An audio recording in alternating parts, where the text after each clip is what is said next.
কিশোর ছেলেরা ঘরে শুয়ে কি করে খেয়াল করুন, শুধু অবহেলা করবেন না। আপনার কিশোর ছেলে যখন রাত্রে বসে ইউটিউব ফেসবুকে নিমগ্ন হয়ে নিদ্রাহীন রাত্রি যাপন করে, সকালবেলা উঠে যখন ঘুম থেকে না ওঠে, আপনার কিন্তু ঠিকই মন খারাপ হয়, কিন্তু আপনি বুঝতেও চেষ্টা করেন না যে আপনার সন্তান ধীরে ধীরে কিন্তু বকে যাওয়ার পথে রয়েছে।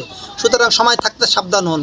কিশোর ছেলে ধারাতে মোটর বাইক দিয়ে তাদের জীবনের যেরকম সর্বনাশ করছেন, এরা এত জোরে মোটর সাইকেল চালিয়ে কোথায় যায়, কখনো কি খোঁজ নিয়েছেন যে তাদের এত ব্যস্ততা কোথায়? তারা কি দেশের কোনো গুরুত্বপূর্ণ ব্যক্তি অথবা কোথাও গুরুত্বপূর্ণ মিটিংয়ের জন্য প্রচণ্ড বেগে মোটরসাইকেল চালিয়ে যাচ্ছে?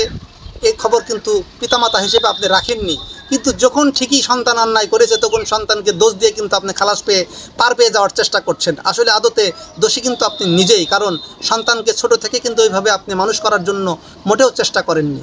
সুতরাং সময় থাকতে সাবধান হন। বিশেষ করে পিতামাতারা যাদের উঠতি বয়সী ছেলে রয়েছে, কিশোর ছেলে রয়েছে, তারা কার সঙ্গে মেলামেশা করছে, সেটা খারাপ সঙ্গ না ভালো সঙ্গ, সেদিকে খেয়াল রাখুন। তারা রাত্রে ঘুমাচ্ছে কিনা খেয়াল রাখুন। ইউটিউব, ফেসবুক, ইনস্টাগ্রামে তাদের গতিবিধি লক্ষ্য করুন।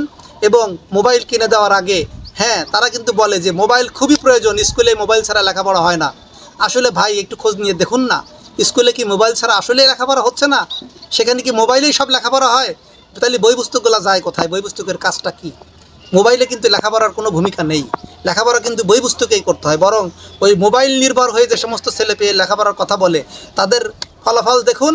আর দেশসেরা যারা তালিকায় রয়েছে তাদের খোঁজ নিয়ে দেখুন পত্রপত্রিকায় পড়ে, যে তারা অনেকে অ্যান্ড্রয়েড সেটই চোখে দেখেনি, অনেকের বাটন মোবাইলও নেই, অথচ তারা দেশসেরা, দেশের ভালো সবচেয়ে সর্বোচ্চ রেজাল্ট করেছে তারা, অথবা ভালো কোনো জায়গায় দেশের ভালো কোনো প্রতিষ্ঠানে প্রথম সারিতে তারা চান্স পেয়েছে। খোঁজগুলো নিন ভাই, আপনার সন্তান, খোঁজ রাখার দায়িত্ব আপনার। শুধু অর্থ ইনকামের ধান্দায় পড়ে যদি সন্তানের খোঁজ না রেখে শুধু নিজের মতো করে পথ চলতে থাকেন, এবং সেই সন্তান যদি দুষ্ট প্রকৃতির হয়ে যায় অথবা বকে যায়, তাহলে কিন্তু দায়ী আপনিই তার এজন্য দায়ী। আপনি কিন্তু অন্য কাউকে এজন্য মোটেই দায়ী করতে পারবেন না।